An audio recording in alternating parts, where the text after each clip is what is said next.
Hi, everybody. Ann Bynum. I'm coming to you from Greenville, South Carolina tonight. And if you've been on one of these before, you're going to see a lot of the same, a lot of this, if you've listened to other, intro webinars, this will be very much the same because the information needs to be this, same and consistent for all of those learning, but we do try to add some new videos here and there and some new content here and there. But for the most part, the backbone and the skeleton of this will be the same, but I always like to say that repetition is the second law of learning. So even if this isn't your first webinar tonight on this device, you will hopefully pick up something new. Lots of other people give these webinars, and I love listening to them too. I always pick up tips and tricks. So what we'd like to do is we just sort of like to read the room first and see who on this call, kind of get a temperature for everybody. So Chris, if you don't mind, can we ask some poll questions just to see who we're dealing with tonight? Yep. So it has launched. It's only 3 questions, completely anonymous. So don't worry about being embarrassed or anything. Again, the purpose of this, as Dr. Bynum mentioned, is we really just want to see where everybody's at. We've found over the last few webinars, comparing the introduction webinar to the mastering, we're still having a lot of newer users or prospective users, people who still don't have the units yet, attending the mastering, which is great. Obviously, more information, more knowledge that you can get before you make that decision, the better. But we just want to read the room and see where everybody's at. That way, Dr. Bynum can kind of speak a little bit directly to the different situations and circumstances. So give this a few minutes. Wow, got about almost 80% of everybody that answered already. So that's great. Looks like most on tonight don't own one yet. The second most popular vote is for they own the SOAN. So 0 Sleeper 1 users, 11 SOAN users. Looks like who is using these devices exclusively. We have 83% don't own one yet, occasionally fall back to my traditional syringe. And then we have the 2 awesome, brave souls that are using it on all of their patients. So that's great. And then the delivery method. Obviously, if you don't know what this means, we'll get into it. And it looks like not many do or just aren't using the devices yet. Cruise versus drive. Looks like majority are using it in drive mode versus cruise. So Dr. Bynum will get into that during the presentation, but go ahead and end this poll and pass it on to Dr. Bynum. All yours. Dr. Bynum does not talk about cruise and drive in the intro course. So when we get into talking about it, Chris, please, if I don't bring it up when I'm talking about the devices specifically, will you please jump in and help? Yeah, absolutely. Awesome. Okay, I'm trying to get this poll to go off of my screen.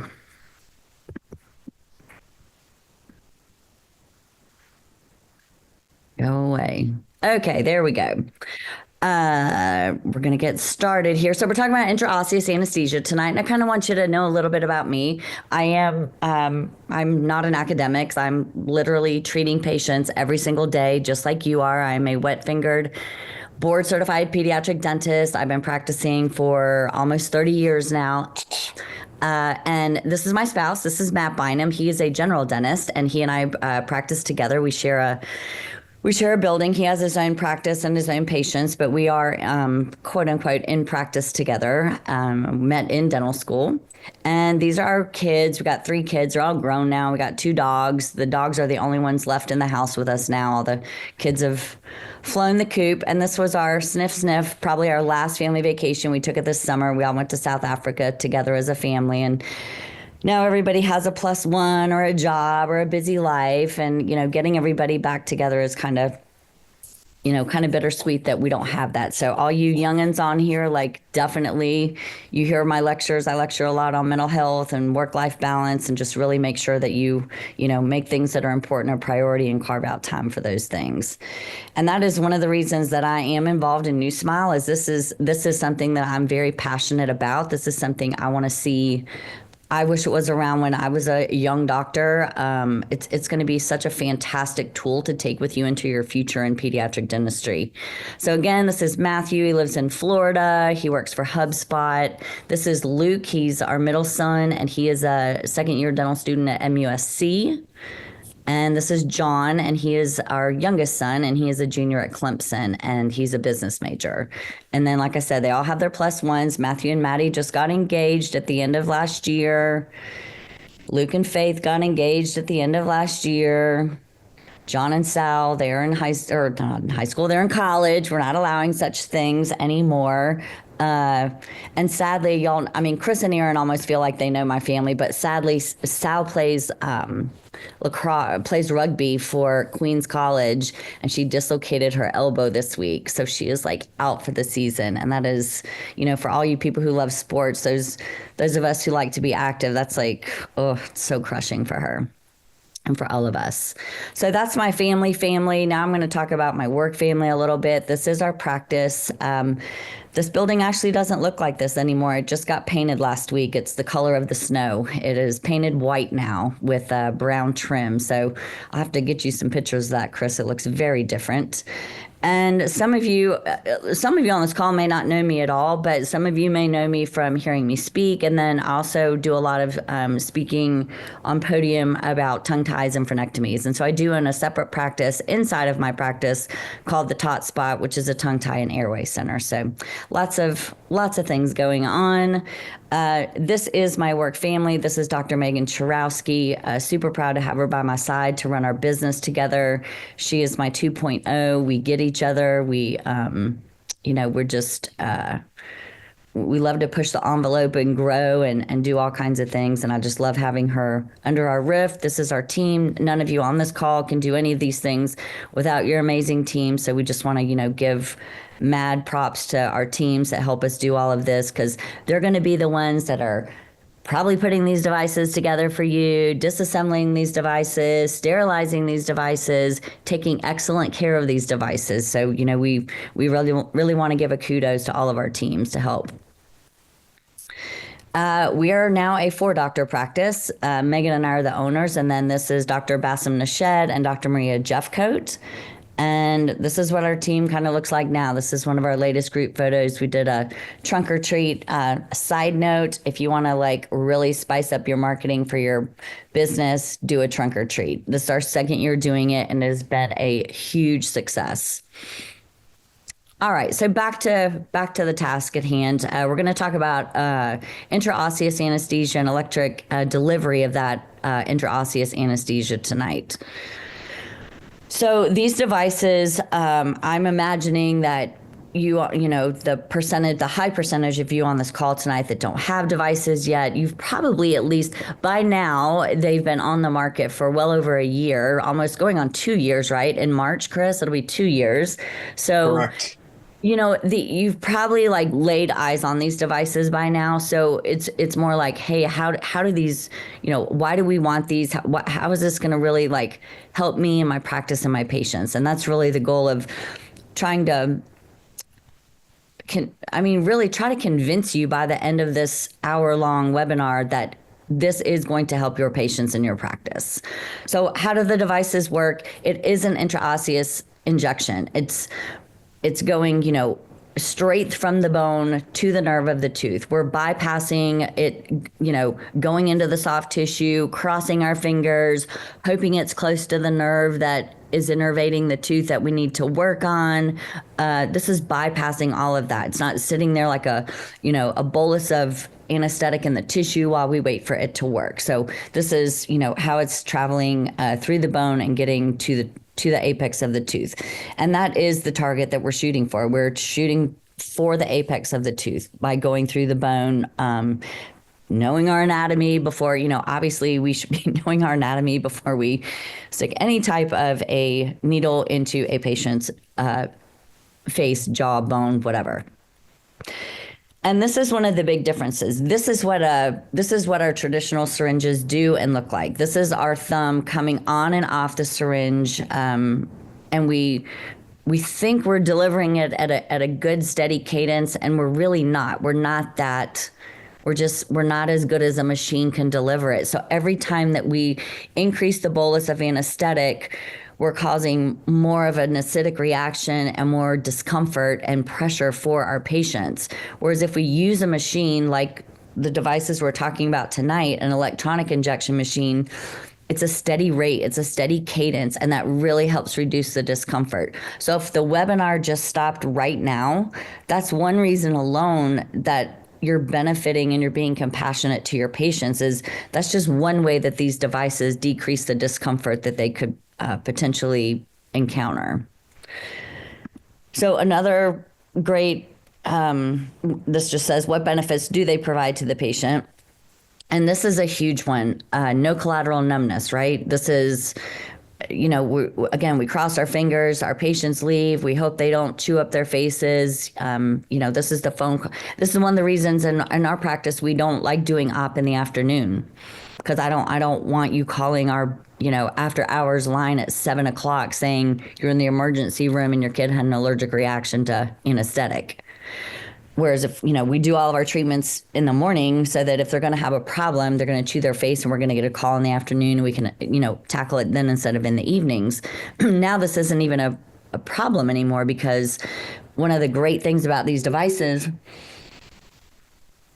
is they don't numb any of the skin or the tissue on the outside of the face or the lips. So you're not getting these phone calls anymore. The other thing you're not having to do is, a lot of us put a wad of gauze in the kid's mouth when they leave so that they're not, as a barrier for them chewing their face. Okay, you just save money. I know it's one piece of gauze, but if you're doing 10 ops a day and you're shoving 10 pieces of gauze in a kid's mouth every day, those are things that add up, right? We all got to buy eggs. So we could be saving on gauze right now. And this guy on the bottom, this is my patient. This is what he did to his lip. One of the big selling points of this device to me is you don't have to give a block anymore. This was one of the hardest things for me to learn as a dentist as a dental student. And if you ever listen to any of Stanley Malamed's courses on anesthesia and delivery of anesthesia, from the minute the tip of that needle, any needle, passes through soft tissue, we're all giving a blind injection. All of us. Doesn't matter how good you are, how well you know your anatomy, it's a blind injection. And when you go to give an inferior alveolar block with any length of a needle, there's I don't know what the list is. It's 12 to 14 different complications you can cause by giving an inferior alveolar injection. So here, if we're avoiding all of that, again, another great reason to have this device in your hands. So you do not need to give a block anymore and make your patients experience something like this poor patient has. Hey, Jess. Playing jazz. Smoothie. Making smoothie. Calendar. No meetings today. Remember, tandläkare at 9:30. Fire off. Fire off. Open door. Door open. Så ska vi sätta en till. Fire. Open door. Wrong voice command. Open door. Wrong voice command. Open. Open door. Repeat back. Open door. I didn't understand that. Hey, open door. Play on the floor. Sing on the floor. Open door. Open door.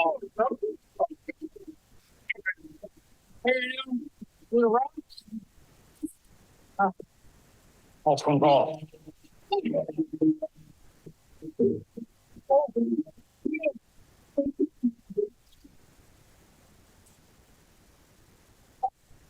Clear volume. Fire. Clear. Again, let's avoid all of this, right? So, not having our chewing up our faces, not having a lot of discomfort, that's a happy patient, right? And a happy patient leads to happy parents. And what do happy parents do? They write really good Google reviews, and really good Google reviews help get more patients, more cheeks in our seats. So, another reason to have these devices, excellent marketing opportunity. Definitely a less fear of a needle and a syringe. As you know, the traditional syringes we work with now look very similar to what pediatricians and physicians are using to give, shots and vaccinations and drawing blood and all of this stuff. And these devices really look nothing like that. They, a lot of us use the terminology that we're going to take your tooth's temperature, and they really, the cordless one really does look like it could be a cordless thermometer that is being used.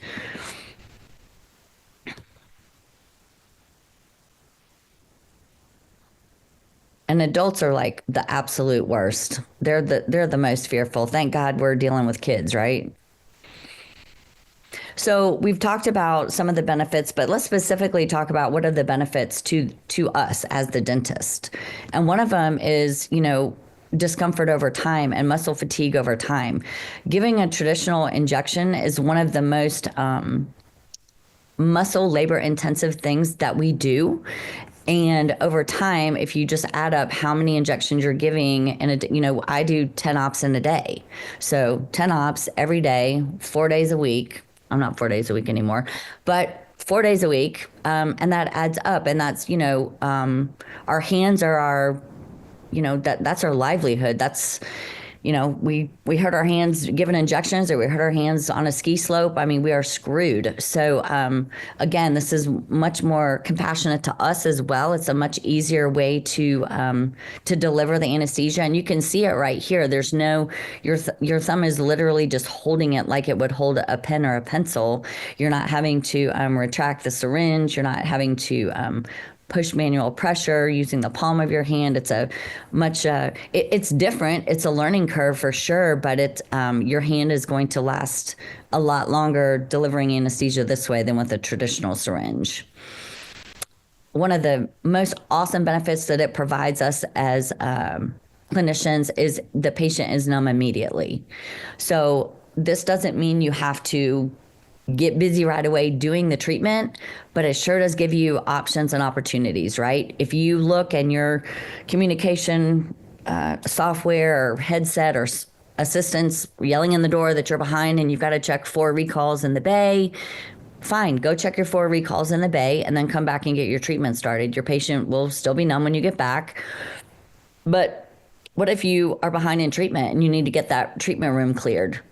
Sit right there, put the device down, pick up your elevator, pick up your handpiece, pick up whatever you need to pick up, get the treatment done, and your 30-minute treatment is now a 10-minute treatment, and your team can get that room turned over quicker and get another patient in the chair. Another reason that it's super beneficial is our scared kids, our behavior kids. It's awful to have to leave that kid after you've numbed them in the room crying. They want their mom, or they're crying into their mom. And you have to lay them back in that chair for, the injection is just the appetizer. We have to deliver the main course, and that sucks. So if you could just get it all done, they're already scared, hurry up and get it done. When I did my training, the very next week I had a 2-year-old that came in that had trauma, and D, E, and F had to be extracted. And I numbed and I got the teeth out right away. And, as scared as that kid was, we were done quick, and they were back in their mom's arms and out of there. Another thing is it really can help improve our treatment planning, because now we're not worried about, bilateral numbness and the kid's going to chew his face in 2 or 3 places. So now you can start looking at a set of bite wings, and you can look at them in a different way altogether. Before, you might say, there's decay on the distal of K over there, and you're like, is this going to be 3 appointments? Is this going to be 4 appointments? And now you can almost look at this and say, I could probably knock this, behavior dependent, time dependent. You should be able to knock this out in 2 appointments. That's opening more appointment time on your schedule. That's a mom or a dad who doesn't have to take off as much work. That's a kid who's not going to fall apart on you by the 3rd or 4th appointment. So again, lots of great options and opportunities available with these devices. And when the patient is less anxious, we're less anxious, right? Like when the kid gets in the chair and they're already like acting a fool for the, anything, that our heart rate starts to go up as well. So anything we can do to reduce their anxiety does help reduce our anxiety as well. And this is I mean, this is like on the daily. So this is our office, and you can see we have a window. It's a two-way window. We can see out, parents can see in. And this woman could give a you know what. She is, a lot of parents are like glued to the window like a hawk, like, what are you doing to my kid in there? And most of them, you build that trust factor with them and they don't care. So the mom or the whoever's sitting there, she's just sitting there reading a book, playing on her phone, and this is the kid getting treatment done. I got the eye of the sun.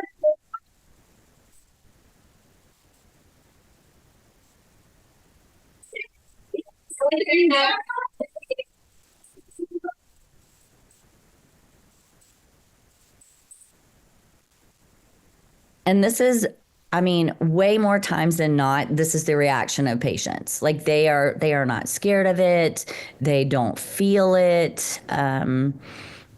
And it is one of the things, and we're going to talk about this, is the delivery time is longer than traditional anesthetic probably is in your hands. So getting used to that you're going to take longer on the front end to deliver this compassionate way of numbing your patient, but it's going to shorten your treatment time and it's going to make your patient happier. So, we get into a lot of, pick a favorite song, and we're going to, when this song's over, your tooth will be asleep, scenarios like that.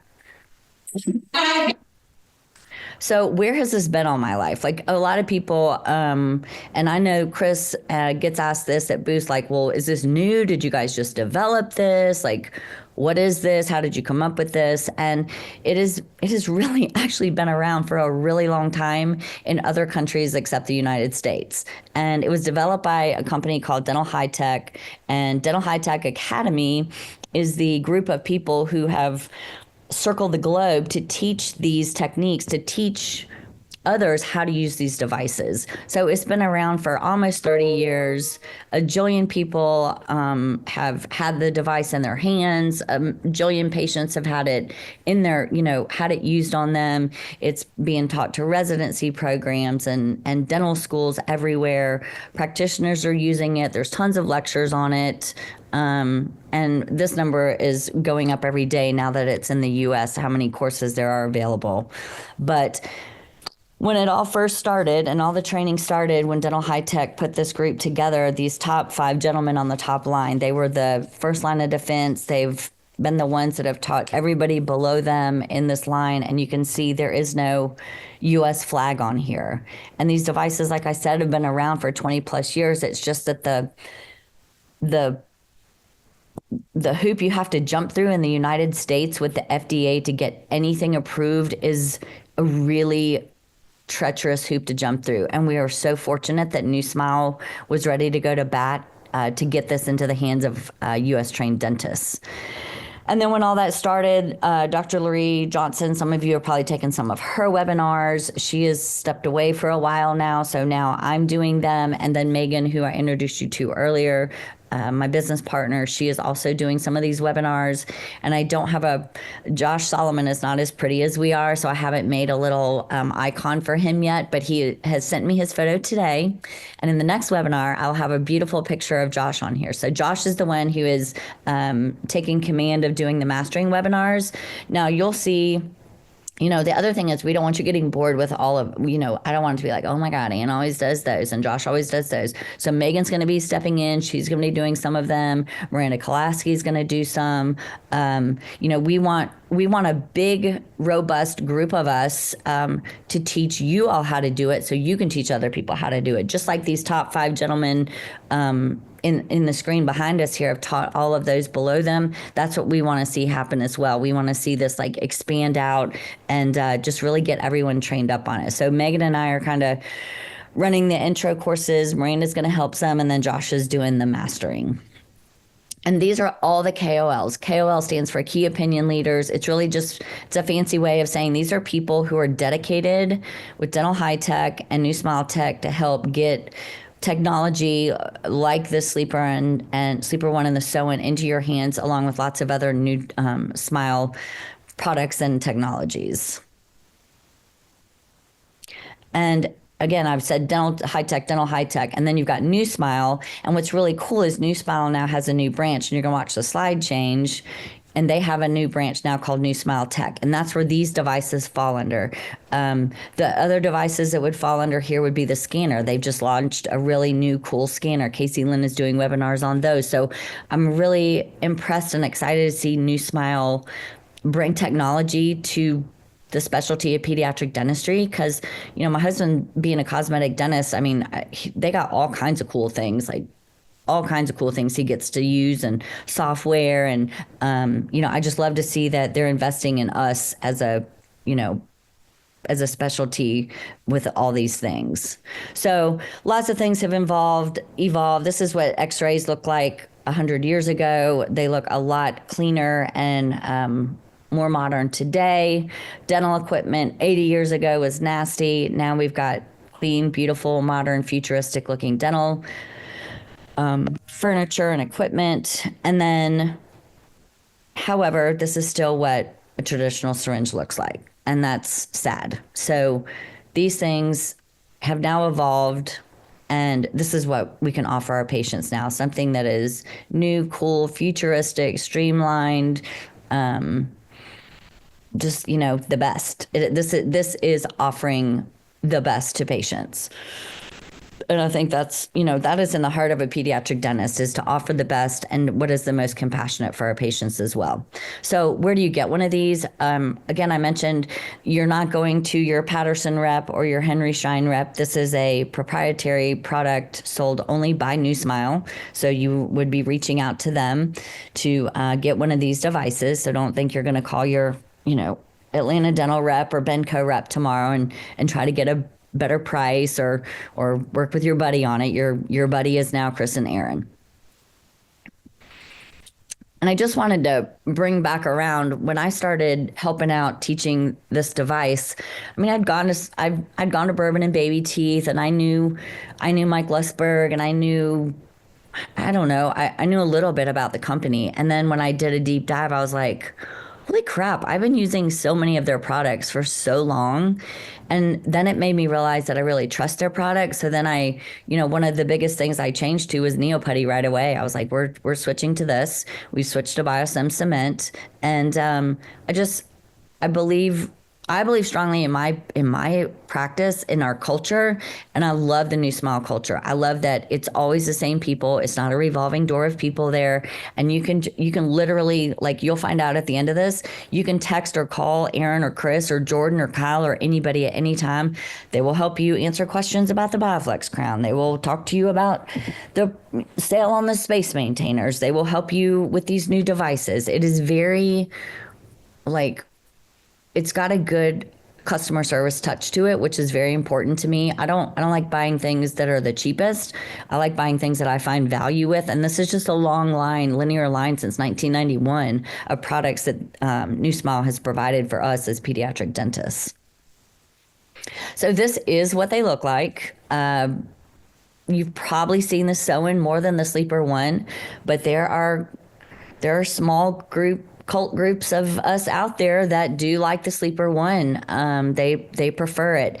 And one of the things, and you'll probably see it here in a little bit, but a couple of things I just want to point out on this slide, and it may be coming up later too, is the light on the Sleeper One is circumferential. It goes all the way around, and the light is a communication tool when you're delivering anesthesia. So it tells you things, it communicates things to you. It flashes, it doesn't flash, it changes color, all this stuff. So the difference is that on the Sew-In, you can see the light fixture is only on one of the four sides. And that is, if we could wave a magic wand, we would all want the Sew-In made with lights on all four sides. And then I think you could almost, it'd be a slam dunk that people would all want the Sew-In. But that light is very important. It communicates, is the anesthetic going in properly? What rate is the anesthetic going in? Is it done going in? Things like that. And the other one, the Sleeper One, has a cord. They both work off of a foot pedal, so you're not getting rid of a foot pedal by choosing one or the other. And these are really the big things right here. The Sew-In is definitely more portable, but if you're going to move it to another room, you still have to carry that foot pedal with you. So when I when I got these devices, I mean, I didn't have any special whatever. I just said, like, here's my credit card. I'm going to buy two because I'm not going to schlep them from room to room. I'm going to start out with two in my two treatment rooms. We're doing an expansion that opens up in 2 weeks, and we just bought two more that just shipped. We got them like 3 weeks ago, I think, and they're still in their boxes, ready to go, ready to do some onboarding with Aaron to get some free needles out of that. But we're not moving them room to room. But if you did find you need to do that, I would recommend the Sewn. It is a lot more portable. You're not plugging it in and unplugging it. The Sleeper 1.5 does have a little bit lower price point, but not a lot. I'm going to flash up the prices at the end of the presentation. And the Sewn does have 2 speed settings for delivery. And this is probably, Chris, can you pop in and talk about the speed settings for the Sewn and the Sleeper 1.5, the difference in the 2-speed setting and the 3-speed setting? Yeah. So with the Sewn, you have basically low and high. So low is strictly indicated for delivering intraosseous injections and a PDL. So you can use both devices for standard injections if you need to. The high setting on the Sewn is for every other type. So infiltration, nerve block, things like that.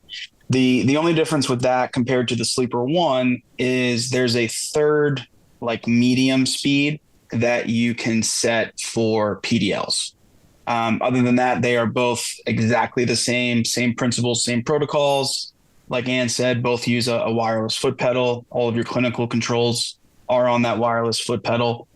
With those 3 speeds, though, it's a very minimal difference with the two devices. Right. Okay, I'm going to move along. So the container is just a little part that holds the carpal vein aesthetic. And if you did have if you had one of each of these devices, you would know right away that one fits one model and one fits the other model. And this is what the containers look like. That kind of shows you what the different sizes look like. Containers, canisters is what we call them, and they wear out. The company's going to tell you they're going to make it through 50 rounds in your autoclave or your Statum or your M11 or whatever you're using, but you can, as a practitioner, I'm telling you right now, you can push that barrier. If you start to see craze lines in these, that is not a reason for your clinical team to throw them away. You want to throw them away when they physically cannot screw onto the device anymore, or pieces of plastic are starting to, wither off wither off of it. But it's really, I mean, you can definitely, the company's only going to tell you can do it for 50 cycles, but it is not detrimental to the delivery of the anesthetic if you push that envelope. They cost around $20 each. You want to make sure that they are, let your team know these are not disposable things. And if they start to see a crack, don't throw them in the trash. There's that 50 sterilization life cycle. The new canister is clear with it has like a bluish tint to it. And like I said, you'll see like these little craze lines that start to get into these. But again, that does not mean that the reputation of the canister is at all impacted, really. So shut up and tell me how the device works. So this is going to show you how normal anesthesia is delivered. We go in and it diffuses everywhere, right? When we go into the soft tissue, when we're giving a traditional injection. And that's why we have epinephrine in our carpal vein aesthetic, right? Because we're trying to keep that anesthetic localized for a longer amount of time at the target. Whereas when we use these devices, it does it for us. It's going to keep it, because it's putting it from the bone right to the apex of the tooth. It keeps it in this nice area. It doesn't diffuse as much, right? And this is just a great video to demonstrate how all this is going to happen. You're going in with your first injection. There's going to be 2 injections. First one, you go into the papilla. You're just going to numb the papilla enough till it blanches. You're going to come out. Your second injection, a totally separate angle to the needle. You're going into the bone. You're popping through the cancellous bone into the cortical plate, and then you're delivering your anesthesia. So that's what it would look like from that angle. And again, it's, you got to, I don't want to make it sound like it's hard because it's really not. And I don't want to oversimplify it, but you have to know your anatomy, right? You have to know when you're dealing with 2 roots and 3 roots, and you got to come in at the right angle so you're not coming, just like you would with a traditional syringe, right? Like you can't be coming out people's cheeks with this stuff. You have to understand the anatomy to be proficient at it. This slide is a take-home slide for everybody. When you give an injection in the maxilla with these devices versus the mandible, you can expect that in the maxilla, you're going to get perfuse anesthesia, 2 teeth forward and 2 teeth back, 2 teeth mesial, 2 teeth distal. And in the mandible, you can be confident you'll get it 1 tooth back and 2 teeth forward. Now, having said that, it's also going to depend on reading the room, right? Like your patient population. If you've got a cute little 4-year-old, tiny, petite little girl, your anesthesia is you're probably going to go a further distance, a further span, right? Her bone is more porous. You're going to have a better chance of getting a longer distance with your anesthetic. Whereas you gotta, it's recommended up to age 12, but let's say you got an 11-year-old who's playing linebacker and, has a class 3 jaw. Don't push the envelope with that. You're probably not it's probably gonna stick to something like this. So in the maxilla, 2 teeth forward and 2 teeth back. In the mandible, expect 1 tooth back and 2 teeth forward. And that's just a guideline. That's not like a set in stone thing. We all know everybody's anatomy is different. The way they metabolize things is different, but that is just a good guideline to go by. So if we're giving it in the mandible here, this is what we would expect, right? If we go between those 2 primary molars, we would expect profound anesthetic up through the canine. In the anterior region, this is what we expect. We do expect it to go canine to canine. And you could do, let's say that those 2 canines needed facial restorations on them. You could do, Zerks on those on all 4 anteriors if there was stuff on the lingual, or you could do facials. And then if there was something on the canines, it would even get it with that. So super nice that you could do 1 injection right there in that midline papilla and get profound anesthesia and vasoconstriction all that way. Again, same thing on the bottom. You can go right a 1 injection and you can get a pretty broad area of numbness. Why is there minimal, if any, discomfort? And we don't want to, New Smile doesn't want to go out there and say, oh, no one's ever going to hurt and it's never going to, you can't use words like never and always with this kind of stuff, right? But there is minimal discomfort with this. And one of the reasons is that a special needle that they've developed and is proprietary to them and to this device is called the Effitech needle. So we're going to show that and talk about that here in a minute. So you're using a special needle that doesn't pinch as much when it goes through the skin.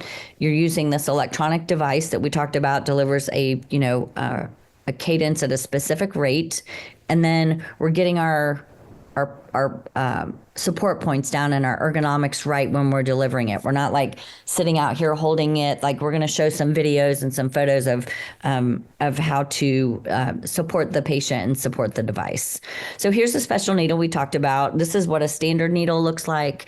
And this is like a SEM. This is like a blown up thing of a traditional needle going through a piece of construction paper. It literally tears through. That's how it makes its entry.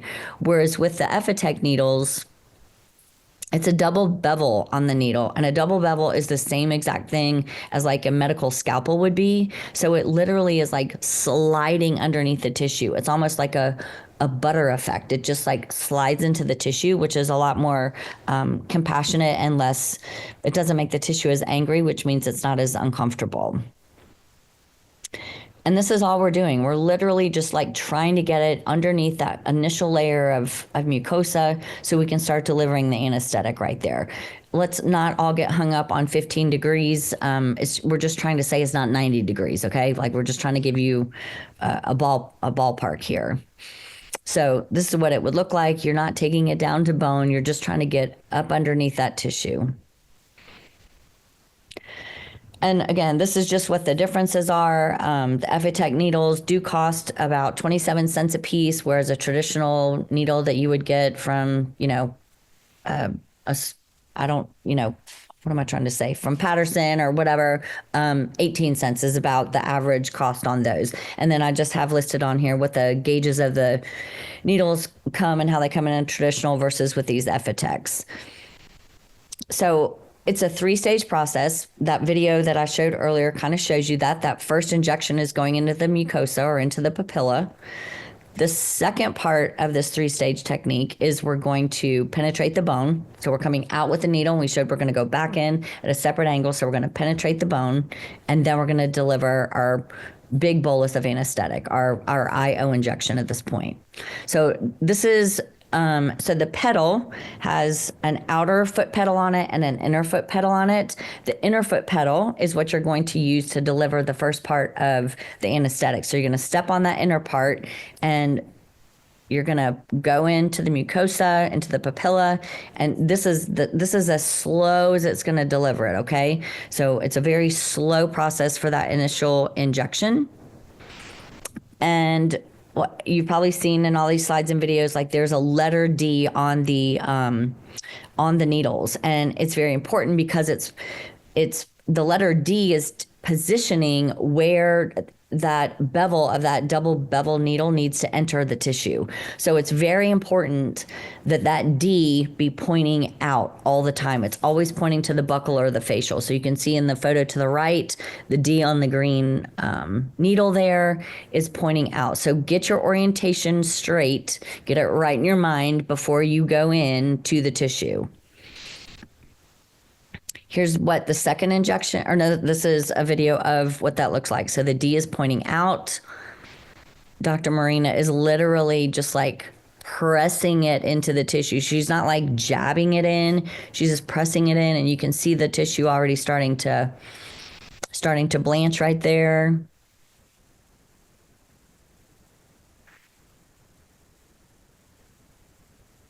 These are patients in my practice, and just giving you, this is one thing that New Smiles brought to our attention as we've grown and evolved with these webinars, is that you want to see more like, day to day, how are we really doing this in our practices? Well, this is day to day. This is with an iPhone in our practice.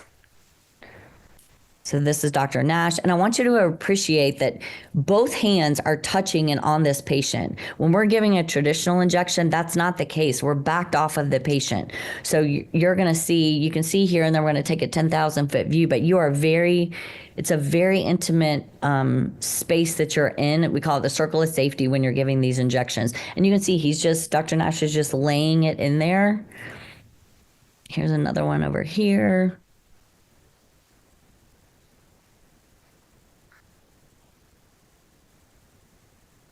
Getting the D in the right position before you press it in.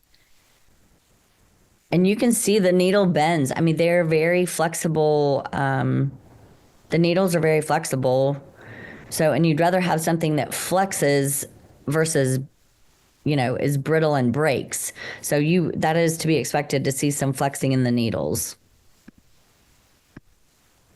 So there's the first injection we talked about. The second part is we've got to get it into the bone before we deliver the anesthesia. So this is the rate at which the anesthetic is going in when we're stepping on the outside of that foot pedal and we're giving the actual IO injection. It is at a much faster rate of delivery.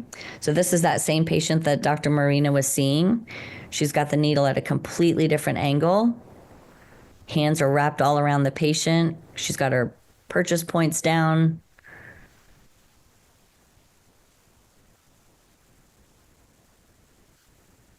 And that's the other thing to notice, Sarah, is you can see about, 2 to 3 millimeters of that needle. I like that. I want to see part of that needle sticking out. That gives me the comfort that I haven't buried it too far. It hasn't broken off.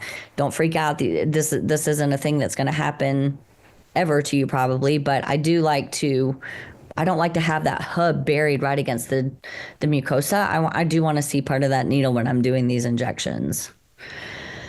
When you when you do penetrate through the bone, again, this is just a guideline. This isn't an all day, everyday thing, but I can tell you that if you get any of these sensations, if you get it feeling like you've just popped through an eggshell or you've just popped through a Capri Sun or a milk carton, that's a litmus test. That's like your sign. That's like your sense of confidence. It's almost like when a stainless steel crown like pops on and you feel it, you're like, oh, that's the right size. I got it. That's the same thing with this. But if you don't get that popping sensation, tactile sense in your hands or watching it happen, you can still be in the bone. Sometimes it just creeps in there. It finds a really good place and it just worms its way in there. So just don't be fooled, I guess is what I'm saying. So I'm going to show you this video. I'm not 12 years old. I'm 56 years old. This is my mouth. And this is just a great video. This is Dr. Megan numbing me. I was in a temporary crown and I was going to get the permanent put on. And I was like, I'm going to be a guinea pig and see if it works. And it worked like a charm. I was super numb, no sensitivity at all. But it is a really good video to watch the pop happen.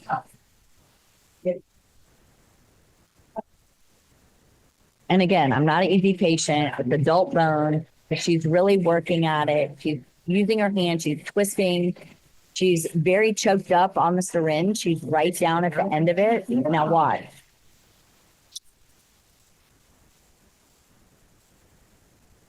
Did you see it pop in right there? Nice drop.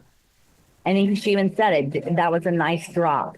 She could feel it in her hand. And me as the patient, I could appreciate what was happening, but it was nothing that was uncomfortable.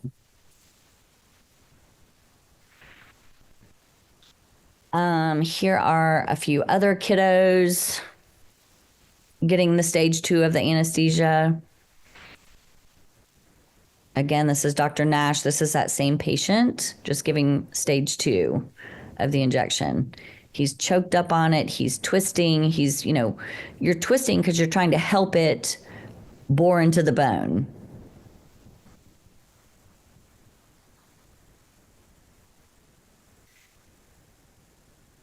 I put that on there because I told you the lights communicate a lot of information. When those lights are blinking, that's telling you how much, it's a computer basically, and it's telling you how much back pressure the device is experiencing. Like, is he like got a spicule of bone in there? Is he up too tight against the bone and now the anesthetic can't come out? So 1 to 2 of these lights flashing at you, pretty normal. Once it gets up to 3 or 4, you need to kind of watch it and say, okay, is the machine going to help adjust for this and decrease or increase the rate of delivery, or am I going to have to do something on my own?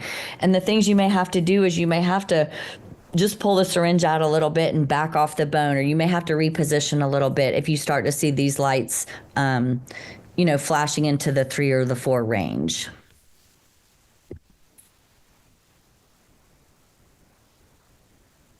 Just another example of the stage 2. You can see where stage 1 was already given.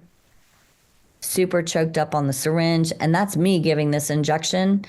The D does not matter in stage 2 of the injection, so I'm not worried about the D, but you see me like tugging and pulling back. That's another good little test you can do to see, if you get that tug back, you can be pretty confident that you're in the bone when you're giving it. And again, I like to see the hub. I've got it where it's just out, even just a millimeter. It's not just buried in there. Yeah. All right, moving on to some more good stuff. Are radiographs important? So this was a big shift for me. I never, I'm looking at the radiographs before this device just for, is it going to be a class 2 or is it going to, turn into a pulp, right? Or, what's the apex of this tooth look like before I get started over here? But now you're going to be looking at your x-rays way more discreetly going forward, because you can't give an intraosseous injection if you don't have something osseous to inject into. So bone is vital for this. So, looking at this patient right here, we need good bone. Well, we've got K and L down here that we need to do something with, and there's no bone. It's all been eaten away by infection. But we do have good bone distal to that tooth, right? We can go right in between here, and we're probably extracting, please Lord tell me that everybody on this call is going to extract these 2 primary molars. But if we inject right here, we can also fix the permanent molar at the same time. So we do have a good chunk of bone that we can get into right there. Another thing you need to really think, well, hey, maybe I need to pull up the pano. Because if you looked right here, I know this is an adult. I'm using an adult as an example, but if it was a kid and you saw this and you saw these two roots of these two teeth hugging each other, you'd think, oh, there's no bone in between there. Those teeth are too close together. Well, it's a two-dimensional picture that we're seeing. So when you pull out your Panorex, which is, it looks totally different on there. You have a nice healthy chunk of bone that you could get into right there. So don't just rely on one PA or bite wing or pano. Pull out a bite wing or a PA from the last visit, even if you need to, or from a year ago, and be confident that you've got some good bone to go into. So here's just some examples of, where targets that you would want to be shooting for in all of these examples, because especially this middle x-ray right here, you could be like, crap, I don't have anywhere good I can go for what I need to do. It looks like you need to take out 2 primary molars at least, but you've got good bone right there. That's going to help you out. Again, just some other examples of, where we could go to get some work done here, and showing highlighted where that would actually numb the patient. Just an example of going between these 2 primary molars, using 3/4 carps of anesthetic, and getting a pulp and a crown nicely done. This is showing some anterior work. This person decided to use about half a carpule. And again, that's going to be a learning curve on you too. Like how much anesthetic, I would tell you to push more anesthetic than less at the beginning, just until you get your confidence up of how much you need. But I pretty much stick to what I use with a traditional syringe. If I'm going to do an MO and a DO between 2 primary molars with a traditional syringe, I'll use a 1/4 carpule of anesthetic. And I would use the exact same thing here. If I got a hot tooth or a hypoplastic tooth, I may go 3/4 to a full carpule for something like that. So you gotta use your, you gotta be strategic in what you're doing here. So again, using a half a carpule to get these 2 class 2 lesions taken care of here. I love this video by Dr. Felipe, because this tooth, you can see right here, that's a hot tooth. That's, some cellulitis going on right there. And what I want you to appreciate here is they're going to give the injections, and as soon as the injections are done, pick up an elevator, or it's not even an elevator, it's some wicked looking instrument, and they're going to go straight on the palate with it and start elevating. So that was the first injection. Here's the second one. It popped in. We're confident they've looked at the x-rays that there is good bone right there, because I promise you there's not good bone mesial to that. Now we're taking this, that's probably got some fancy name for it, it looks terrible, and going straight on the lingual. So again, you're not having to give a palatal injection. You've got profound anesthetic on the buccal and the lingual on a hot tooth, and you get it out immediately. Really nice case. So here's another case. I like this video because the little girl she doesn't care. She doesn't even care that this is going on. So straight up and down, this is the second part of the injection. This is actually a video. So when Dr. Nash started with us over the summer, and he had come from a practice, he was already been in practice for a couple years. And when he learned that we do not have any traditional syringes in the drawers, I think he almost ripped up the contract. He was more nervous about using these devices than anything else coming into a new office. So this was actually training, which I recommend everybody, if you do GAs or IV sedations, this is a great training ground for you to, work with these devices without a patient or a parent being like, oh my God, she doesn't know what she's doing while she's over my kid with this thing. So sleeping patients are really nice to work on. So this is a sleeping patient, but it's a really good video to just show you, we're just, leaning that needle in. We're not in there very long. We're just waiting for the tissue to blanch.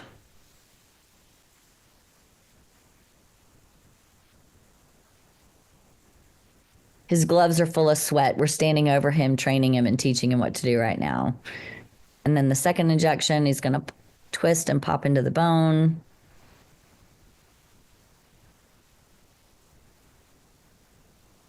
He just wiggled it in there. And he's got about 1 millimeter of the hub hanging out and given the second injection. Again, hands are very close. You can see his gloves. He's very close to the patient when we do this. Versus, I mean, now this picture is like off the internet or whatever. Like, I don't think any of us hold the syringe like that, but still, that is way more, that's not as intimate as what we're doing with these devices. We're very close. We call it, like I said, we call it the circle of safety. There's a specific way that we want you to sit and deliver the anesthetic for the best results. So fingertip control, just getting all that right is going to make you successful. All right, so let's talk about some final things here. I'm going to kind of pick up the pace here a little bit, but benefits and conclusions. The onset of anesthetic is immediate. We really recommend that you stick with the 1 to 200 versus the 1 to 100. And the reason, and articaine and septicaine, that's the same word. That's the same drug we're talking about here. And this is not a device specific reason for using articaine or septicaine. Anytime you're going to give an IO injection, you would want articaine or septicaine because the chemical structure of these anesthetics are more penetrable to bone than lidocaine is. So that's why we're switching from our tradition. Most of us on this call are using lidocaine for traditional injection. You're going to switch that mindset and switch over to septicaine. 1 to 200 is going to give you about 30 to 45 minutes of working time. If you switch to the 1 to 100,000, which is more concentrated or more or less concentrated. Anyways, it's going to give you a higher working time. You're going to be able to work for almost an hour. Couple things here. Doubt any of us really have a kid in the chair for 45 minutes to an hour. We're probably going to lose them at that point. And the second thing is, if you do use this 1 to 100, you do have not with the devices, just with giving any type of an intraosseous injection, you do have a higher chance of creating an ischemia. So, we stay safe in our office. We use 1 to 200. I like things very simple. I don't want to reach into a drawer and not be sure which one I've got. So we just stock 1 to 200 at all times. If I need more working time, I'll give another injection. So the 4 basic principles that you really need to know is use the right amount of anesthetic, or use the appropriate anesthetic, which you just talked about, using septicaine. Use the right amount of anesthetic, be gentle and take your time, and be as close to the target as you can get. If you stick to those, you're going to be successful. So what else are you thinking about that you need to ask in this chat that I haven't addressed yet? Is there anything else like it on the market? There are things like it, but there's nothing that does all of these things. This is something that, if you're trying to save a buck, this would be one of them, but it's not. It says in the paperwork, it's not really even recommended for intraosseous. So sometimes there's chat on that on IPEDO. I haven't seen a lot of it lately, but these are the devices in the marketplace right now that either deliver an intraosseous injection or deliver electronic anesthesia, but no device does both of those in one except these devices that we're talking about tonight. So if you think you're going to get something else on here, you don't want it. Hypoplastic sixes, if you don't get the device for anything else, get it for this. This is a home run. You're going to get these patients numb on a hypo 6 every single time. You don't have to think about it. I mean, I've sent patients home before because I couldn't get them numb. Don't give me a redhead with a hypoplastic molar. I'll never get that kid numb, right? So, I've sent patients home that I couldn't get numb before. And this it reduces my stress level knowing that I'm confident I'm going to be able to take care of the patient. Studies have shown that you're only going to get 25%, get a patient numb 25% of the time on an infiltration on a hypoplastic tooth, whereas if you give an intraosseous injection, any type of intraosseous injection, you're almost going to hit 88%. And when you put those two things together of an intraosseous injection with this device, I promise if you did a study on it, it's higher than 88.9. If somebody did a study, you're going to get these hypoplastic teeth numb at a higher percentage than that even. Do I need to use topical? You don't need to use topical. The needle is so compassionate and slides right under the tissue so easily, you really don't need to use it at all.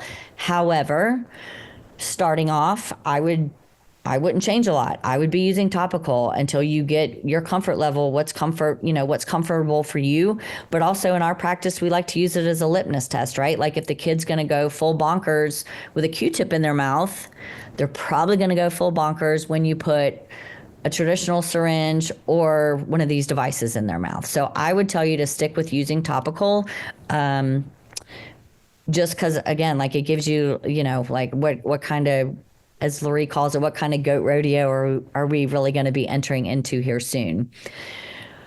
What length of needle should I use? I'm just going to tell you, you can get it all done with an extra short. You can get absolutely everything you need to get done in a pediatric patient's mouth with an extra short. Even before I had these devices in my hands with a traditional syringe, I only used an extra short. Yes, I gave inferior alveolar blocks with an extra short needle. You can do it. So again, keep it simple. Don't have 2, 3, 17 different sizes of needles in the drawer. It's confusing for your team. It's confusing for you. Just stick with one.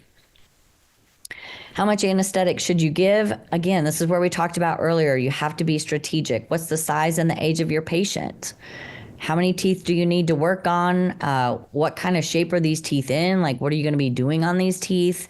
And how much time do you need to get the procedure done, right? Like, I mean, some of us, a DO can take 10 minutes, and some of us, a DO can take 30 minutes. And a lot of times the patient's behavior can dictate that as well. So you have to like calculate all this in your head before you just pick up the device and start numbing the patient. I love to give blocks and palatals. Can I still do it? I mean, you're insane. You can do it if you want. But one of the glorious things is you don't have to ever do that again. You'll never have to give a palatal injection. If you are a lover of the rubber dam, it's going to numb the tissue on the lingual for you. You're not going to have to worry about that. So let's talk about the learning curve. We recommend that you start in the primary dentition on a B1 well-behaved kid. Get your feet wet, get your success, get feeling good about yourself, get your confidence up. And this is the best way to do that. Needles bend. You're going to bend some needles. You're going to be practicing and the needle's going to bend. And all you're going to do is unscrew the needle and ask your assistant to hand you another needle. They're going to bend long before they're going to break. Breaking is a super rare event that happens, and let's just say it happened. Let's see, you're the unicorn and it's going to break on you in your office. It's right there. You're literally going to just take a forceps and you're going to pull that tiny needle out, poop your pants a little bit, and then put a new needle on and get right back to treating the patient. It's not, there's nothing to write up. There's nothing, no reason to stop. Just keep on moving. So breaking needles, we talked about that, and getting your injection site down, deciding, being strategic of where you want to give that injection. And then I've shown you lots of videos here on getting a good grip on the device. Just think about it, when we use a scaler or a sickle or something like that, the more we choke up on that instrument, the more tactile sense we have. And that's what we're relying on when we use these devices, is our tactile sense. Do we feel it gripping? Do we feel it going through the bone? So a couple more videos here.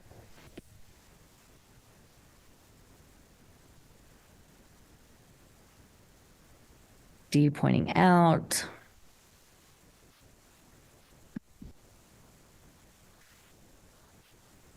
And I did put the x-ray on here this time to show you, like, I'm looking for good bone before I go in there. And I'm going to tug back again. Same video, I'm just showing you the x-ray this time.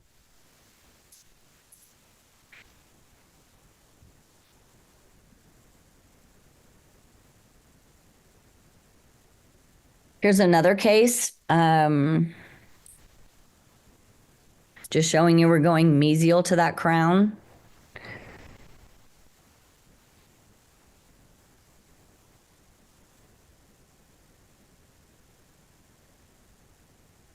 Very close, choked up on the device. Other hand is helping us out.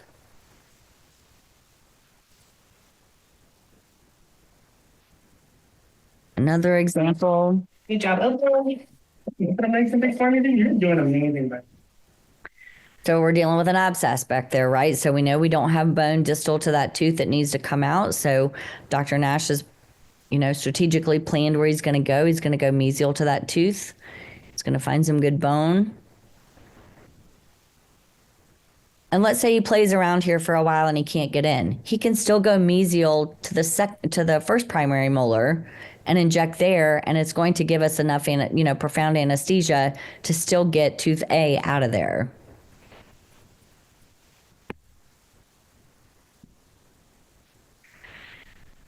I'm gonna bust through these. These are just showing you like how you should sit the patient in the position that is beneficial to you. So for this upper right side, I'm very close to my patient. I've got my elbows tucked in. I'm very close to my patient. So this would be for the upper right quadrant.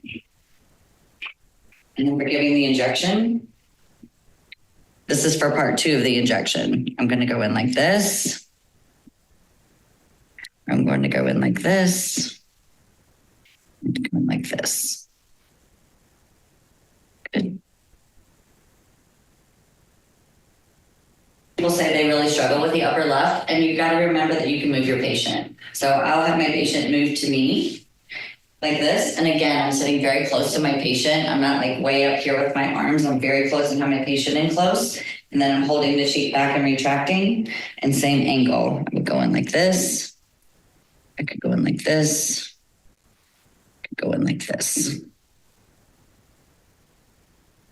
To the lower left side now, depending on, you've got 2 options. You can either come in like this, stay on this left side, or you can roll around past 12 o'clock and come like this on this side, like this. It's really what your comfort level is. I like to stay on this side. My assistant's over here suctioning, so I try to stay on this side and just get a really high angle. So like this, or like this. That's a tough quadrant. That is the one that I do feel like people struggle with the most to get their body and their patient positioned. And you got to remember, the kid, you ain't breaking a neck. Get the kid to move their head, move your body, get in the right position to be the most successful given the injection. Did you say the easiest quadrant, if you're just getting a sew-in, this would be the quadrant I would want to start practicing in, is this is where we normally sit anyways when we work, and you're just holding the lip out, and again this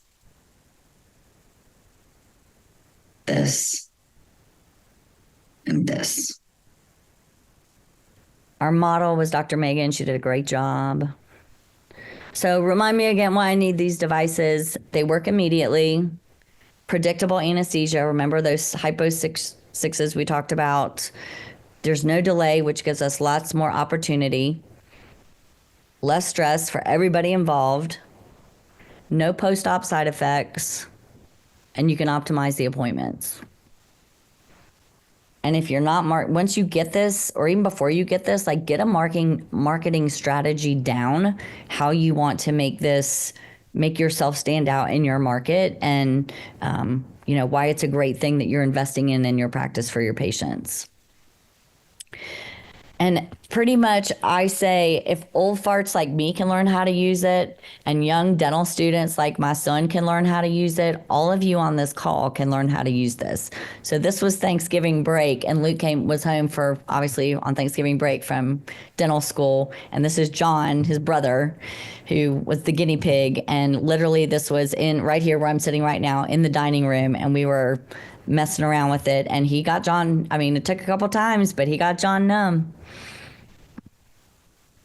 So again, no more need to give an infraoral alveolar injection. You come to train. Which is pretty much what it feels like for the patient and for us when we're giving it, right? So what do they cost, right? That's one thing that I feel is important to know. I want to know, hey, well, just tell me about it. So this is what the units look like. This is what they come with. This is what the sew-in costs. If you buy more than one, they do drop the price, more than one at a time. And then that is what the quick sleeper costs, or the sleeper one, sleeper one costs. And this is the pedal I was talking about earlier. You can see it's got the inside pedal and then the outside pedal. And the little silver part on there, that hook, that's just a way that you can, it's a really cool part of the pedal because you can use your foot to pick it up and move it around if you got, if you need to move the pedal around to use it. So, yeah, they have not raised the price in a long time. I know they're really trying to keep it down, but I do have a feeling that eventually the price is probably going to go up on these at some point. It has stayed at this price point for a while now.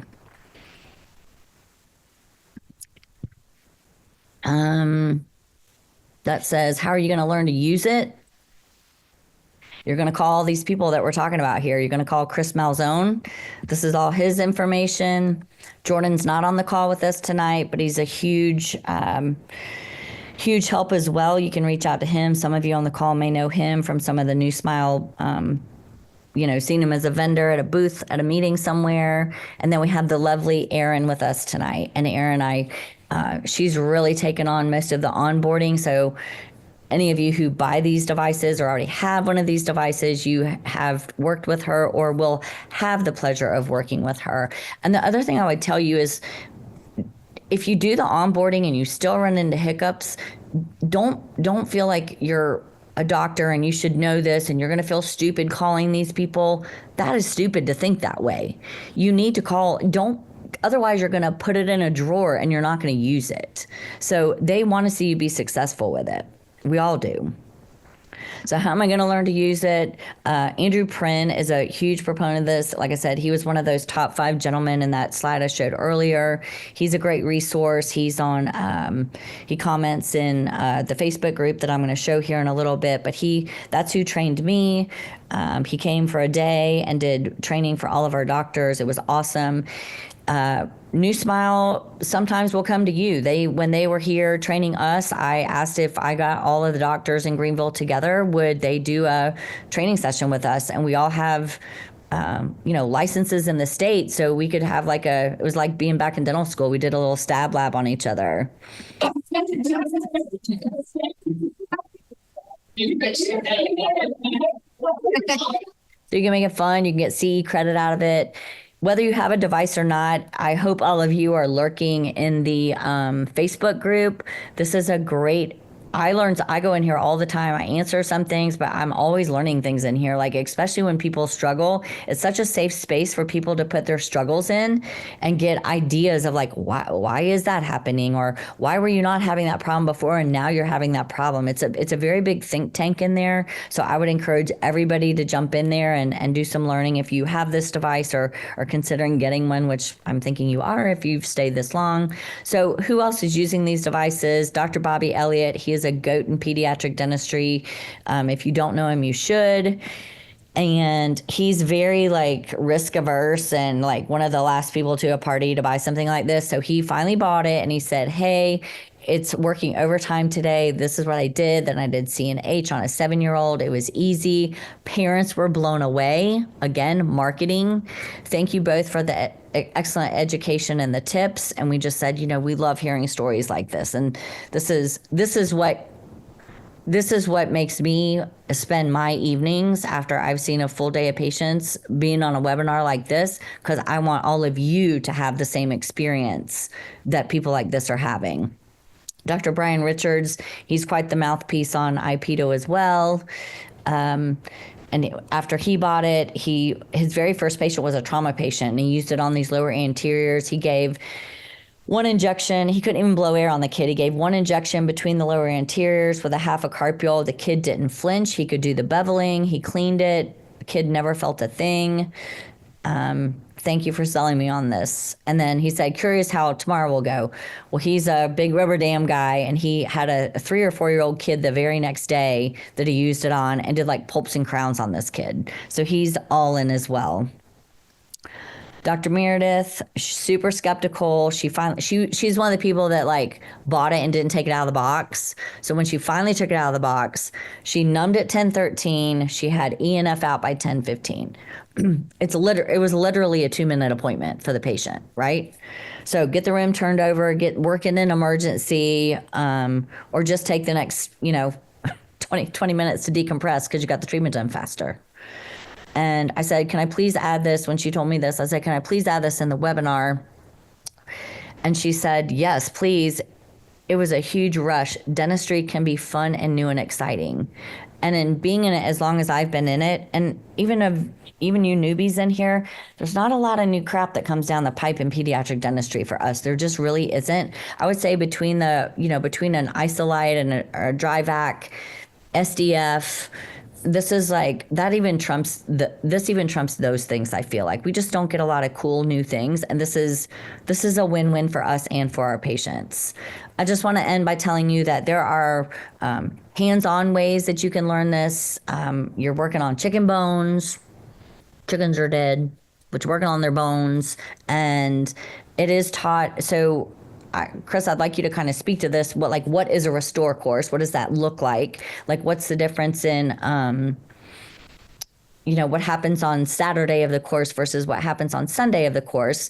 I just put the next 3 courses up here.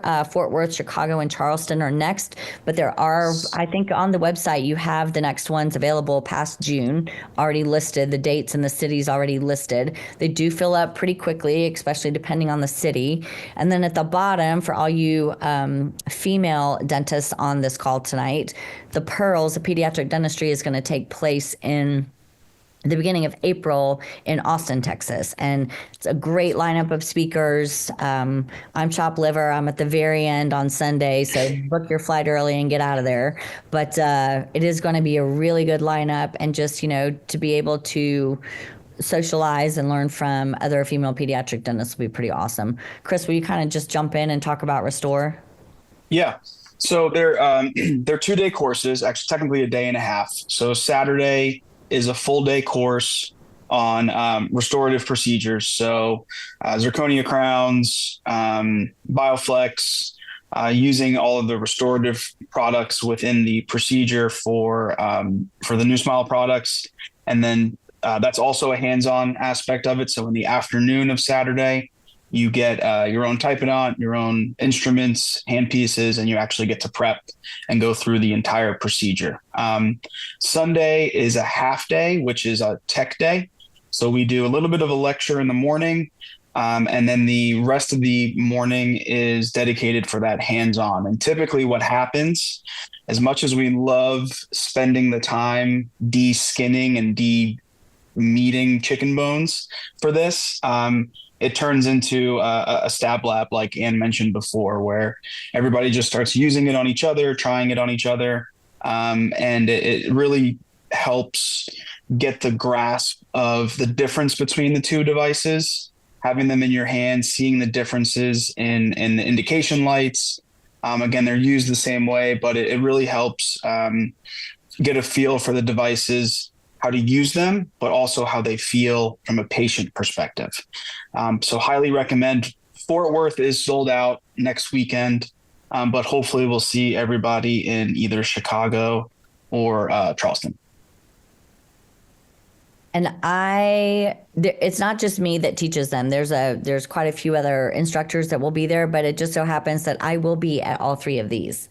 And the one in June, I'm dragging my son to, since he lives in Charleston. So thank you everybody for sticking on here with us tonight. We really appreciate it. And I'm just so honored that you want to take the next step to make big moves in your practice and just big moves for your patient population and your community. That is really what this boils down to, is you are helping your patients. So thank you all so much. This is my QR code. If you want to get any of my information, you can DM me, you can text me, you can call me, email me, you can do whatever you want. I want to help you. I want to see you be successful. We all do. So if you have a better relationship with another KOL or person involved in New Smile, reach out to them, but just don't don't sit in silence, frustrated. We want to do everything we can to shorten your learning curve, move the needle, get these devices in your hands, and yeah.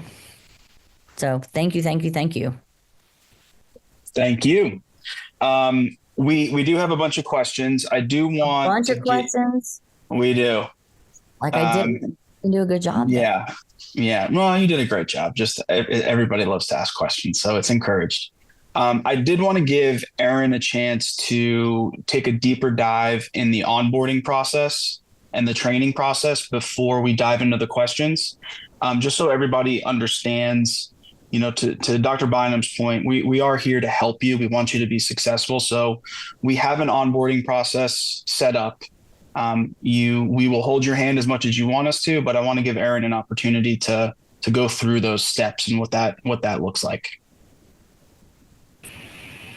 Erin, can I ask a favor before you stop talking about that? Will you tell the difference in cruise and drive since I failed? Yes. I forgot to. So sorry.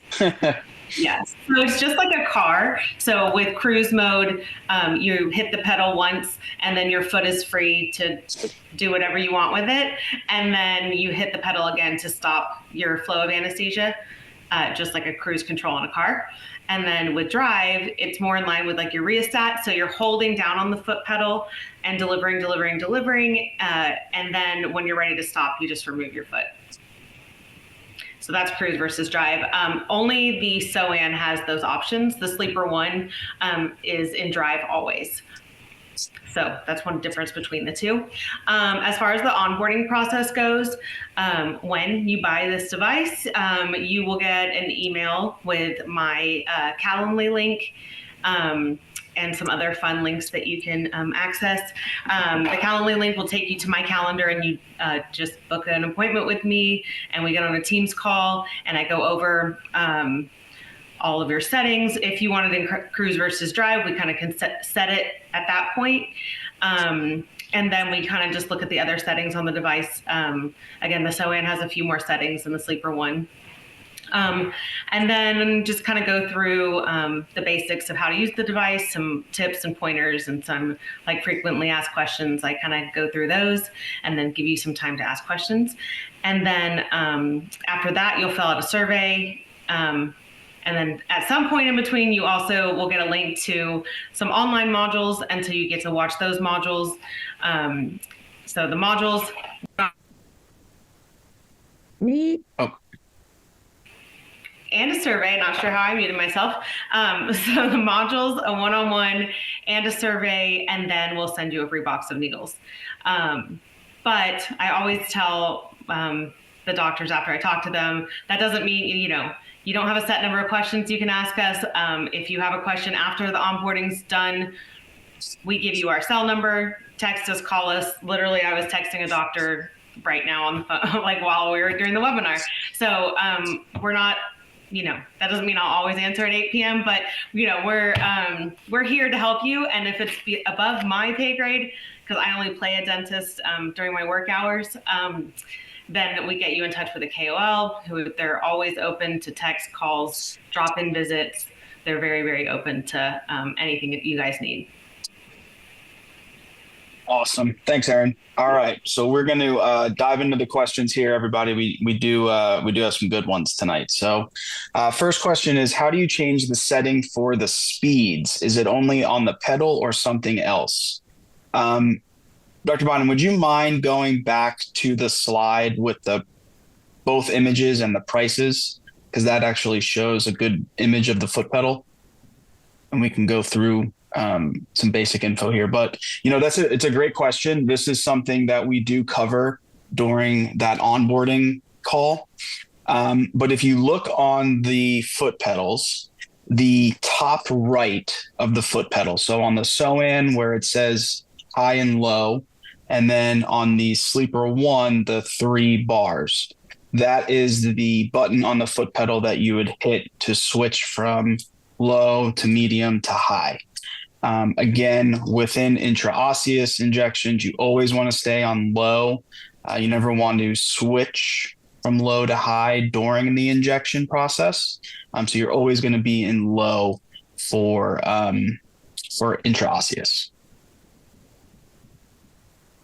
All right. This question is definitely for you, Dr. Bynum. How do we decide between the Sleeper One versus the SOAN? Is there a way to try them out? So I can answer that second part of that question first. Again, Restore workshops. We do have a demo program. We're about a 4 to 5 month waiting list at this point. It is getting shorter. So if you are interested in that demo process, just let me or Aaron know. But I would definitely say a Restore workshop is a good opportunity, or a local pediatric show, AAPD, those kinds of meetings. Dr. Bynum, if you want to give your opinion on SOAN versus Sleeper One. I don't like cords. That's just a lot of this is going to be a personal preference. If you were weighing them, they weigh virtually the same. They're off by a few grams each. It's not a huge difference in weight. So weight shouldn't be an issue, but I just don't like cords. I have cords everywhere, and anytime I can reduce a cord, that's what I want to do. The other reason I don't like a cord is I imagine in my head that if I'm using the device and the cord's here and the assistant's daydreaming and the kid decides all of a sudden to reach up and jerk that cord and pull it out of their mouth. I mean, I don't want that happening. So that's a personal preference for me, but I've got people who love the other one. They want to use the Sleeper One. They like seeing the light give them information all the way around. They like having it plugged into a cord and hanging it behind them. So again, I think it is a personal preference. And to Chris's point, if you could get, if you're APD, or if you're somewhere where you could get your hands on them, or, I mean, when we first started teaching about this, they weren't in many offices. Now they're in so many offices. If you have a friend or a colleague who has one, go over and watch them, go over and use one. We've had 3 offices in town come watch us use them, and we've had 2 offices in town borrow our units. So, maybe just ask around. Maybe you can find someone that's close or local to you that you could play around with the devices. But to get them both in front of you at the same time, it's probably going to be a trade show that you're going to have to do that with. I will add too, the dental high tech SOAN Sleeper One. The company's been around since 1991 ish. So the devices have been around for a while. The Sleeper One is on its 5th generation. So the one that's available now is Sleeper One 5. It is tried and true, tested, used, and again, in the rest of the world. The difference between the Sleeper One and the SOAN, besides the portability, cord, no cord, the biggest thing is the user settings. So the Sleeper One is much more of a plug and play. Just set it up, go. You don't need to worry about changing any settings. SOAN has a few more features, bells and whistles that you can change to adapt to different situations. So it's a little bit more advanced. It's the newest, latest, and greatest. But again, they both do the same thing, and really it does come down to user preference. So next question about the containers. So containers developing fractures before 50 autoclave cycles. So one thing that I will stress is, besides the onboarding process and meeting with myself or Aaron, one thing you guys definitely want to do, as silly as it sounds, is read the manuals. So all of the sterilization protocols are listed within the manual. So just make sure, to answer your question, just make sure, you're not putting it in cold sterile or anything like that. It's pretty basic. Just rinse off the containers. You can put them in an ultrasonic solution bath if they are visibly contaminated, and then once they're dry, just bag them and put them in an autoclave. But Doc, if you're still having issues with your containers, just reach out to one of us and we'll be happy to replace them under warranty for you at no charge. But also, don't get confused that you shouldn't expect cracking before 50 cycles, because some are going to crack before 50 cycles. But that's not a deal breaker. That doesn't mean you get rid of it right then, or something's wrong with it. All right. Yeah, absolutely. It's not the end of the world where they're going to fail or something like that. But The IFUs, warranty purposes, we do from a research and development standpoint, it's 50 autoclave cycles. So just reach out to us if you have any other questions about that. Happy to help you out. Next question is, how does stage 2 injection not hurt when penetrating the bone? It seems like you've only anesthetized a small amount of gingiva in phase 1. Great question. So that's where the nerve endings are. Once you in the soft tissue, once that needle goes into the bone, there's no nerve endings in there. It's just bone. And it's just the anesthetic moving through those reversion canals inside the bone. So that's not where sensation takes place.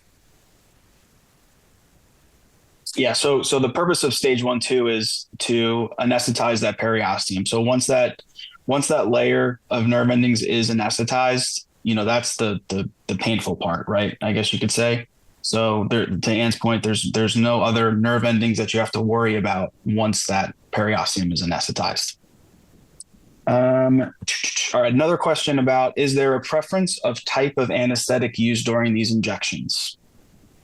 We recommend using Septicaine because that is it's got a different amide group on it than lidocaine does. So it reacts differently with the bone. It's going to penetrate through the bone better than what lidocaine will. So that's why it is the recommended anesthetic of choice. And then we talked about 1 to 100 versus 1 to 200, and why we would stick with one versus the other. One's more concentrated, one will give you a longer working time, but yeah, you want to stick with Septicaine. So along those lines, we had another question. AAPD guidelines don't recommend using articaine in children under 4 years of age. What are your thoughts on that? Those are guidelines. That's nothing written in stone. And the reason that is so entrenched in our guidelines and our learnings is because the study that we base those guidelines off of started with kids age 4. No kid under age 4 was used in the research. So that's why we just feel like, that's where it needs to start. But there are no contraindications at all for using it under that age group. It is actually a much better anesthetic to use because it doesn't damage the liver like lidocaine can. If you've listened to any of Malamed's lectures, he will be the first to tell you that that Septicaine across the board is a better choice of anesthetic to be using with our patients, and that age is not the study that it was done on was from age 4 to age 71. And so the case that he makes is, so I guess you shouldn't use it on anybody over age 71 either. So I think that, that is just a guideline, and there is nothing, we are not doing anything malicious by using it in patients in a younger age group. Okay. Another question was, what do you do if the patient has very thin intraseptal bone in general? I had this issue the other day with a patient. I guess I would want to know more, like, how did you know they had thin interseptal bone? Like, did you go in with the device and go, there's thin interseptal bone, or did you just think that by the x-ray you were looking at? Either way, I think if I went in or if I thought that, either way, I would find another target to inject in. I may have to go further away from the tooth I was treating, but I may just have to give a little bit more anesthetic to make sure that I had profound anesthesia. And the other thing, this is more of a master's answer, but you can inject from the lingual on a patient. It's a little, that's next level. Even for me, that's next level to be given injections on the lingual. But that, if you think you've got a better targeted bone on the lingual, you can do that as well. Next question is, more of a statement / question. It seems like these devices can also be used for blocks and infiltrations, but why would you ever do that if you can do intraosseous? Yes. So I'm so glad you said that, because when the poll first came up, 11 people said they default back to their traditional syringe sometimes. And what I will tell you is, The only reason you wouldn't give an intraosseous injection with these devices is, like I said, if you didn't have anything osseous or bony to inject into. So if you look and you're like, I don't have any bone, or let's say I've got a coronal remnant, right? Like you're just trying to tease out a coronal remnant and you just need the tissue around that tooth numb, do an infiltration, but don't use your traditional syringe. Still use this device, because we've already talked about this needle is way more compassionate passing through the tissue, and the device is sitting right there next to you anyway. So yes, if you, for some crazy reason, you would need to give a inferior alveolar, which I can't think of any, you can use it. You can use this device and do that. But I would think more so, just more like an infiltration. Like let's say you needed to, cut off an operculum, or you had, like some coronal remnant that you needed to get out of there. Those would be the only times. But again, you can use the device for that as well. Great question. Great question. Next question is, I think you mentioned with the concentration of 1 to 100,000, you can possibly cause ischemia. Can you elaborate on that? Have there been reports in the literature of ischemia with IO injections? Yes, there have. Can't tell you what the studies are, but that is why we know that is a risk. It is just the anesthetic is more concentrated, and it can damage the tissue more. It is a risk that the general dentists run into when they use Septicaine in high volumes. Next question is, for older patients, I am struggling. I end up having to give a block. What are your tips for older patients? I don't know I don't want to say I don't know what this person is saying as an older patient, because we don't graduate our patients in my practice till they're 19, and we don't have traditional syringes in the drawers. And I feel like I have 4 doctors that we all work together, and not one of them is coming complaining to me saying, please give me back the traditional syringe. I always have this one situation where I need it. I feel like your question may need to be unpacked a little bit more with maybe a KOL one-on-one. What's really helpful sometimes is getting one-on-one with Chris, Aaron, or a KOL, and showing us a video, showing us like what is the struggle bus moment that is causing you the issue. So I think maybe unpacking that more one-on-one would be beneficial. I don't want to just spitball and try to think of 10 reasons that could make you struggle less. Does that make sense? Yeah, absolutely. I mean, the other thing too, I would add is, the technique and the patience of using the sewing under sleeper one, right? So you're patiently making that injection into the bone. If you are getting some resistance at that cortical plate, right, the right amount of pressure without forcing it too much, where you're going to bend a needle. Combining that with, you noticed in the video where Dr. Megan was actually injecting on Dr. Bynum, the twisting in that pen grip, that'll help kind of turn that needle into a drill and help you pop through. So keep those little tips and tricks in mind, but happy to answer one-on-one with you if you want as well. What other feedbacks do you get besides the pop and bilateral blanching? I usually don't feel it, but I do feel the tug back. I think the tug back is a good litmus test to use. I think that's a better litmus test than the blanching, because sometimes you can't always anticipate you'll get blanching on the buccal and the lingual, but you'll have profound anesthesia.